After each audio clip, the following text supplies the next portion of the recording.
ನಮಸ್ತೆ ವಿದ್ಯಾರ್ಥಿಗಳೇ. ಭಾರತ ಸಂವಿಧಾನ ತರಗತಿಗೆ ತಮ್ಮೆಲ್ಲರಿಗೂ ಸ್ವಾಗತ.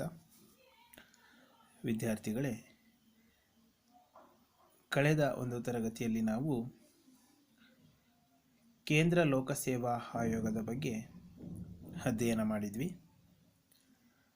ಕೇಂದ್ರ ಲೋಕಸೇವಾ ಆಯೋಗದ ರಚನೆ, ಅಧಿಕಾರ ಮತ್ತು ಕಾರ್ಯಗಳ ಬಗ್ಗೆ ಸಂಪೂರ್ಣ ವಿವರಣೆಯನ್ನು ನಿನ್ನೆ ಒಂದು ತರಗತಿಯಲ್ಲಿ ನಾವು ತಿಳಿದುಕೊಂಡಿದ್ವಿ. ಮುಂದುವರಿದು ಇವತ್ತಿನ ಒಂದು ತರಗತಿಯಲ್ಲಿ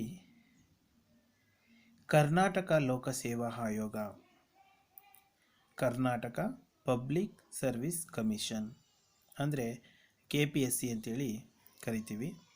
ಕರ್ನಾಟಕ ಲೋಕಸೇವಾ ಆಯೋಗದ ಬಗ್ಗೆ ಈ ಒಂದು ತರಗತಿಯಲ್ಲಿ ನಾವು ಅಧ್ಯಯನ ಮಾಡೋಣ.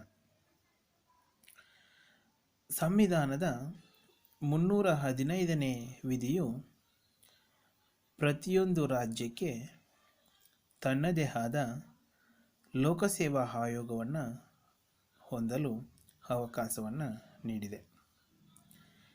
ಕರ್ನಾಟಕ ರಾಜ್ಯದ ಲೋಕಸೇವಾ ಆಯೋಗವನ್ನು ಕರ್ನಾಟಕ ಲೋಕಸೇವಾ ಆಯೋಗ ಅಥವಾ KPSC ಎಂಬ ಹೆಸರಿನಿಂದ ಕರೆಯಲಾಗುತ್ತದೆ. ಇದು ಕರ್ನಾಟಕದ ರಾಜಧಾನಿ ಬೆಂಗಳೂರಿನಲ್ಲಿದೆ. ಇದು ಕರ್ನಾಟಕ ಆಡಳಿತ ಸೇವೆ, ಕರ್ನಾಟಕ ಅಬಕಾರಿ ಸೇವೆ, ಕರ್ನಾಟಕ ವಾಣಿಜ್ಯ ತೆರಿಗೆ ಸೇವೆ, ಕರ್ನಾಟಕ ಶಿಕ್ಷಣ ಸೇವೆ, ಕರ್ನಾಟಕ ಪೊಲೀಸ್ ಸೇವೆ ಮುಂತಾದವುಗಳಿಗೆ ಅರ್ಹ ಅಭ್ಯರ್ಥಿಗಳನ್ನು ಆಯ್ಕೆ ಮಾಡುತ್ತದೆ. ಸಂವಿಧಾನದ 315ನೇ ವಿಧಿಯ ಅನ್ವಯ ಕರ್ನಾಟಕ ಲೋಕಸೇವಾ ಆಯೋಗವನ್ನು ರಚಿಸಲಾಗಿದೆ. ಇದರ ರಚನೆ ನಾವು ಈ ರೀತಿಯಾಗಿ ತಿಳಿಯಬಹುದು. ಕರ್ನಾಟಕ ಲೋಕಸೇವಾ ಆಯೋಗವು ಒಬ್ಬ ಅಧ್ಯಕ್ಷ ಮತ್ತು ಇತರೆ ಸದಸ್ಯರುಗಳನ್ನು ಒಳಗೊಂಡಿರುತ್ತದೆ. ಆಯೋಗದ ಸದಸ್ಯರ ಸಂಖ್ಯೆ ಮತ್ತು ಸೇವಾ ನಿಯಮಗಳನ್ನು ಕರ್ನಾಟಕದ ರಾಜ್ಯಪಾಲರು ನಿರ್ಧರಿಸುತ್ತಾರೆ. ಇವರ ನೇಮಕಾತಿ ಕರ್ನಾಟಕ ರಾಜ್ಯದ ರಾಜ್ಯಪಾಲರು ರಾಜ್ಯ ಮಂತ್ರಿಮಂಡಲದ ಸಲಹೆಯ ಮೇರೆಗೆ ಲೋಕಸೇವಾ ಆಯೋಗದ ಅಧ್ಯಕ್ಷರು ಮತ್ತು ಸದಸ್ಯರನ್ನು ನೇಮಿಸುತ್ತಾರೆ. ಆಯೋಗದ ಸದಸ್ಯರು ರಾಜ್ಯ ಸರ್ಕಾರದಲ್ಲಿ ಕನಿಷ್ಠ 10 ವರ್ಷಗಳ ಕಾಲ ಸೇವೆ ಸಲ್ಲಿಸಿರಬೇಕು. ಹಾಗೆ ಇವರ ಅಧಿಕಾರಾವಧಿಯನ್ನು ನಾವು ತಿಳಿಯೋದಾದರೆ, ಕರ್ನಾಟಕ ರಾಜ್ಯ ಲೋಕಸೇವಾ ಆಯೋಗದ ಸದಸ್ಯರು 6 ವರ್ಷಗಳ ಅವಧಿ ಅಥವಾ 62 ವರ್ಷ ವಯಸ್ಸು ಇವುಗಳಲ್ಲಿ ಯಾವುದು ಮೊದಲಾಗುತ್ತದೆಯೋ ಅಲ್ಲಿಯವರೆಗೆ ಅಧಿಕಾರದಲ್ಲಿರುತ್ತಾರೆ. ರಾಜ್ಯಪಾಲರಿಗೆ ರಾಜೀನಾಮೆ ಸಲ್ಲಿಸುವ ಮೂಲಕ ಅಧಿಕಾರಾವಧಿಗೆ ಮುನ್ನವೇ ಅಧಿಕಾರದಿಂದ ನಿರ್ಗಮಿಸಬಹುದು. ಆಯೋಗದ ಅಧ್ಯಕ್ಷರು ಮತ್ತು ಸದಸ್ಯರು ದಿವಾಳಿಯಾಗಿದ್ದರೆಂದು ತೀರ್ಮಾನಿಸಲ್ಪಟ್ಟರೆ ಅಥವಾ ತಮ್ಮ ಅಧಿಕಾರದ ಅವಧಿಯಲ್ಲಿ ವೇತನ ಪಡೆಯುವ ಬೇರೆ ಹುದ್ದೆಯಲ್ಲಿದ್ದರೆ ಅಥವಾ ಸೇವೆಯಲ್ಲಿ ಮುಂದುವರಿಯಲು ಅಸಮರ್ಥರು ಎಂದು ಅಭಿಪ್ರಾಯಪಟ್ಟರೆ ರಾಷ್ಟ್ರಾಧ್ಯಕ್ಷರು ಇವರನ್ನು ಪದಚ್ಯುತಿಗೊಳಿಸಬಹುದು. ಅಧ್ಯಕ್ಷರು ಹಾಗೂ ಸದಸ್ಯರನ್ನು ಅನುಚಿತ ವರ್ತನೆಯ ಆಧಾರದ ಮೇಲೆ ರಾಷ್ಟ್ರಾಧ್ಯಕ್ಷರು ಪದಚ್ಯುತಿಗೊಳಿಸಬಹುದು. ಆದರೆ ಈ ಸಂಬಂಧ ಸರ್ವೋಚ್ಚ ನ್ಯಾಯಾಲಯವು ವಿಚಾರಣೆಯನ್ನು ನಡೆಸಿ ಶಿಫಾರಸು ಮಾಡಬೇಕು. ಆಯೋಗದ ಅಧ್ಯಕ್ಷರು ಮತ್ತು ಸದಸ್ಯರ ಸೇವಾ ನಿಯಮಗಳನ್ನು ಕರ್ನಾಟಕದ ರಾಜ್ಯಪಾಲರು ನಿರ್ಧರಿಸುತ್ತಾರೆ. ಸದಸ್ಯರ ನೇಮಕದ ನಂತರ ಅವರಿಗೆ ಅನಾನುಕೂಲವಾಗುವಂತೆ ಸೇವಾ ನಿಯಮಗಳನ್ನು ಬದಲಾಯಿಸುವಂತಿಲ್ಲ. ಆಯೋಗದ ಅಧ್ಯಕ್ಷರು ಮತ್ತು ಸದಸ್ಯರ ವೇತನವನ್ನು ಕಾಲಕಾಲಕ್ಕೆ ಕರ್ನಾಟಕ ರಾಜ್ಯದ ಶಾಸಕಾಂಗವು ನಿರ್ಧರಿಸುತ್ತದೆ. ಇವರ ಒಂದು ವೇತನ, ಪಿಂಚಣಿ ಹಾಗೂ ಇತರೆ ಸೌಲಭ್ಯಗಳನ್ನು ಕರ್ನಾಟಕ ರಾಜ್ಯದ ಸಂಚಿತ ನಿಧಿಯಿಂದ ನೀಡಲಾಗುತ್ತದೆ. ಇನ್ನು ಇವರ ಅಧಿಕಾರ ಮತ್ತು ಕಾರ್ಯಗಳನ್ನು ನಾವು ನೋಡೋದಾದರೆ, ಕರ್ನಾಟಕ ಲೋಕಸೇವಾ ಆಯೋಗದ ಅಧಿಕಾರ ಮತ್ತು ಕಾರ್ಯಗಳನ್ನು ಈ ರೀತಿಯಾಗಿ ನಾವು ತಿಳಿಯಬಹುದು. ಕರ್ನಾಟಕ ಲೋಕಸೇವಾ ಆಯೋಗವು ರಾಜ್ಯ ಸೇವೆಗೆ ಅವಶ್ಯಕವಾದ ಸಿಬ್ಬಂದಿಯನ್ನು ನೇಮಕ ಮಾಡಲು ಸ್ಪರ್ಧಾತ್ಮಕ ಪರೀಕ್ಷೆಗಳನ್ನು ನಡೆಸುತ್ತದೆ. ಇದು ಸಹಾಯಕ ಆಯುಕ್ತರು ಅಂದರೆ ಅಸಿಸ್ಟೆಂಟ್ ಕಮಿಷನರ್, ಪೊಲೀಸ್ ಉಪ ಅಧೀಕ್ಷಕರು ಅಂದರೆ deputy superintendent of police, tahsildar, ವಾಣಿಜ್ಯ ತೆರಿಗೆ ಅಧಿಕಾರಿ ಮುಂತಾದ ಹುದ್ದೆಗಳ ನೇಮಕಾತಿಗೆ ಸ್ಪರ್ಧಾತ್ಮಕ ಪರೀಕ್ಷೆಗಳನ್ನು ನಡೆಸುತ್ತದೆ. ಕರ್ನಾಟಕ ಲೋಕಸೇವಾ ಆಯೋಗವು ನೇಮಕಾತಿ ವಿಧಾನಕ್ಕೆ ಸಂಬಂಧಿಸಿದಂತೆ ರಾಜ್ಯ ಸರ್ಕಾರಕ್ಕೆ ಸಲಹೆ ನೀಡುತ್ತದೆ. ಆಯೋಗವು ಬಡ್ತಿ ನೀಡಲು ಅನುಸರಿಸಬೇಕಾದ ತತ್ವಗಳ ಬಗೆಗೆ ರಾಜ್ಯ ಸರ್ಕಾರಕ್ಕೆ ಸಲಹೆ ನೀಡುತ್ತದೆ. ಆಯೋಗವು ವರ್ಗಾವಣೆ ಸೂತ್ರಕ್ಕೆ ಸಂಬಂಧಿಸಿದಂತೆ ರಾಜ್ಯ ಸರ್ಕಾರಕ್ಕೆ ಸಲಹೆಯನ್ನು ನೀಡುತ್ತದೆ.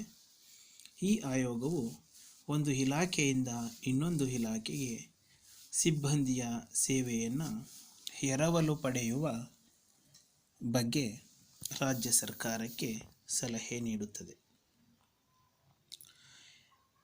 ಈ ಆಯೋಗವು ತಪ್ಪಿತಸ್ಥ ಉದ್ಯೋಗಿಯ ವಿರುದ್ಧ ಜರುಗಿಸಬಹುದಾದ ಶಿಸ್ತು ಕ್ರಮದ ಬಗೆಗೆ ರಾಜ್ಯ ಸರ್ಕಾರಕ್ಕೆ ಸಲಹೆ ನೀಡುತ್ತದೆ. ಹಾಗೆ ಕರ್ನಾಟಕ ಲೋಕಸೇವಾ ಆಯೋಗವು ಸೇವಾವಧಿ ವಿಸ್ತರಣೆ ಹಾಗೂ ಕೆಲವು ನಿವೃತ್ತ ಅಧಿಕಾರಿಗಳ ಮರು ನೇಮಕಾತಿಗೆ ಸಂಬಂಧಿಸಿದ ಸಲಹೆಗಳನ್ನು ರಾಜ್ಯ ಸರ್ಕಾರಕ್ಕೆ ನೀಡುತ್ತದೆ. ಕರ್ನಾಟಕ ಲೋಕಸೇವಾ ಆಯೋಗವು ತನ್ನ ಕಾರ್ಯನಿರ್ವಹಣೆಯ ಬಗೆಗೆ ರಾಜ್ಯಪಾಲರಿಗೆ ವರದಿಯನ್ನು ಸಲ್ಲಿಸುತ್ತದೆ. ಈ ಆಯೋಗವು ರಾಜ್ಯಪಾಲರು ಇಚ್ಛಿಸಿದಲ್ಲಿ ರಾಜ್ಯ ನಾಗರಿಕ ಸೇವಾ ವರ್ಗಕ್ಕೆ ಸಂಬಂಧಿಸಿದ ಯಾವುದೇ ಸಲಹೆಯನ್ನು ನೀಡುತ್ತದೆ. ಸೊ ವಿದ್ಯಾರ್ಥಿಗಳೇ, ಇದಿಷ್ಟು ಕರ್ನಾಟಕ ಲೋಕಸೇವಾ ಆಯೋಗದ ಬಗ್ಗೆ ಇರತಕ್ಕಂಥ ಒಂದು ಮಾಹಿತಿ. Hello my dear students, welcome to Constitution of India class. Dear students, in last class we discussed about the UPSC, Union Public Service Commission. In today's class I am going to start KPSC, Karnataka Public Service Commission. The State Public Service Commission is also a constitutional body. There is a State Public Service Commission in every state. The same set of articles 315 to 323 of the Constitution also deal with the composition, appointment and removal of members, powers and functions and independence of a State Public Service Commission. The composition of the State Public Service Commission is similar to that of the Union Public Service Commission. The members of the State Public Service Commission are nominated by the Governor. Functions. The functions of both the commissions are also similar. Only the Jurisdiction of the Union Public Service Commission is far wider than that of the State Public Service Commission. The jurisdiction of the Union Public Service Commission extends across the entire length and breadth of the country because it is related to the civil service of the Union government. The jurisdiction of the State Public Service Commission is limited within the state. Powers, functions and responsibility of State Public Service Commission. A State Public Service Commission performs all those functions in respect of the state services as the UPSC does in relation to the central services. First one, it conducts examination for appointments to the services of the state. Second one, it is consolidated on the following matters related to personal management. Third one, all matters relating to methods of recruitment to civil services and for civil posts. Fourth one, the principles to be followed in making appointments to civil services and posts and in making promotion and transfers from one service to another. Fifth one, the suitability of candidates for appointments to civil services and posts for promotion and transfers from one service to another and appointments by transfer or deputation. The the concerned departments make recommendation for promotions and requests the SPSC to ratify them. The Supreme Court has held that if the government fails to consult the State Public Service Commission in these matters, the aggrieved public servant has no remedy in a court. In other words, the court held that any irregularity in constitutional with the State Public Service Commission or acting without consultation does not invalidate the decision of the government. Thus, the provision is directory and not mandatory. Similarly, the court held that a selection by the SPSC does not confer any right to the post upon the candidate. However, the government is to act fairly and without arbitrariness. The additional functions relating to the service of the state can be conferred on State Public Service Commission by the state legislature. It can also place the personal system of any local authority, corporate body, or public institution within the jurisdiction of the SPSC. Hence, the jurisdiction of SPSC can be extended by an act made by the state legislature.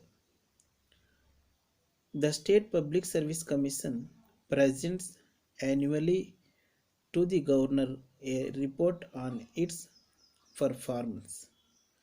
The governor places this report before both the houses of the state legislature, along with a memorandum explaining the cases where the advice of the commission was not accepted and the reason for such non expectance